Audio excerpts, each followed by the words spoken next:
Okay, so this is my egg incubator, and this motor has got a cranked arm on it which turns this tray for the egg turning device, and that's actually an idea that I got from somebody who kindly put on a YouTube video. And this is removable in theory, so that comes out, and then that's the bar heater. That's 40 watt, which I actually found wasn't enough to heat it, unfortunately. Oh, and then I actually had to add a light bulb with a proper IP rated fitting. Don't judge me if you're an electrician. And that's 60 watts, so in all it's 100 watts, but I didn't insulate the box properly. I only used 6mm plywood, and by the time I got into the design I didn't really have a chance to add the insulation. I was going to put sort of 25mm Celotex around it, but I didn't. So then under here I've got one of those reptile foggers for a reptile aquarium or something. You can get them on eBay for about £6. And there's a float operated valve in this little, well, it's half of a 5 litre bottle. And originally I was going to plumb this into the cold water mains here, but ended up just putting this bit of bottle on as a kind of side reservoir for the fogger.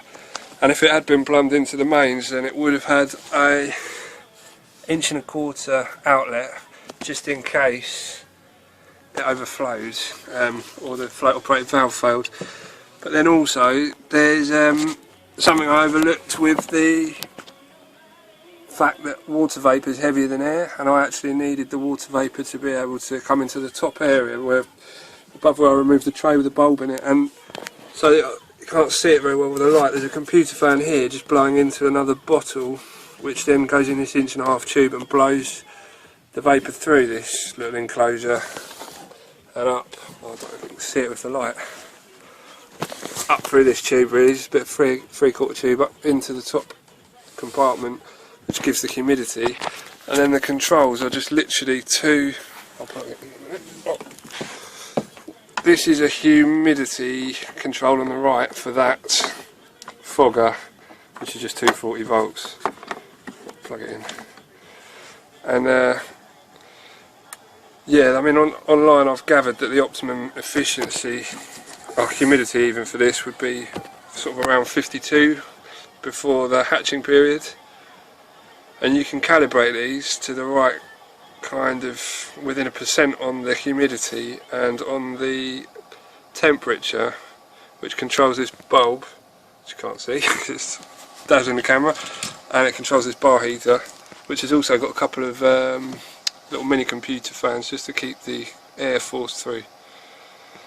I mean, generally speaking, that's it, other than the timer, which is actually just a programmer I've salvaged from somewhere. But what I don't like about this is that it's only got 2 on and off times, and you really want sort of 3 or 4.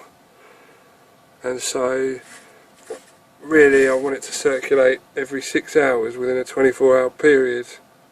I mean, that controls this motor with the cranked arm, which in turn moves the eggs on that little tray I showed earlier. But this timer is going to have to be replaced, I think, because the other thing about it is that the on times, the minimum you can have it on is for 10 minutes, and I'm not sure if it's good for the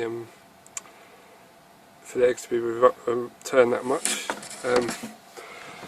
And then with this motor, this is a 5 RPM just out of a zone valve, sort of heating system zone valve. But the guy on the YouTube video that I saw was using a telescope clock motor, but I had a job to get hold of those, so I had to make do with this.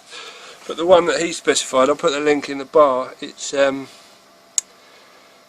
about, it's under an RPM. It's like 100th of an RPM, which I think would be a lot better. So I'll see how I get on with that. But anyway, that's it. And the lid's just got a bit of heat-proof glass in it from the. It's one of these gas fires with the fronted ones. Don't judge me on the carpentry either. Just as an update, I forgot to mention that there's a arm here which has got the temperature probes on it for the temperature controller and the humidity stat. those controllers are actually available on eBay, and believe it or not, they came from China. They're about £14 each.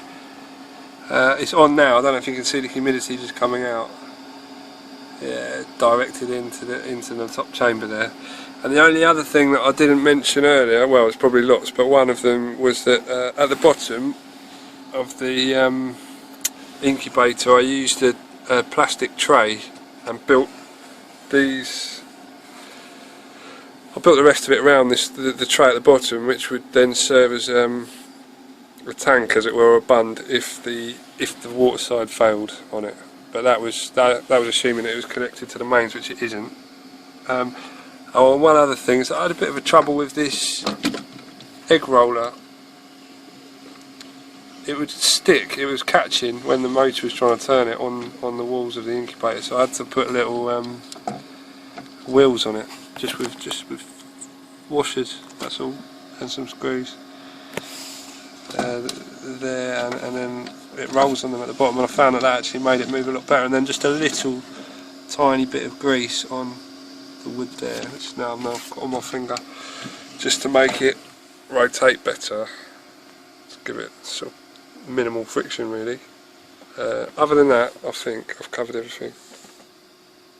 Yeah. Alright, thank you. It's not the best thing in the world, but here it is, and I'll see how well it actually goes as far as a hatch rate is concerned.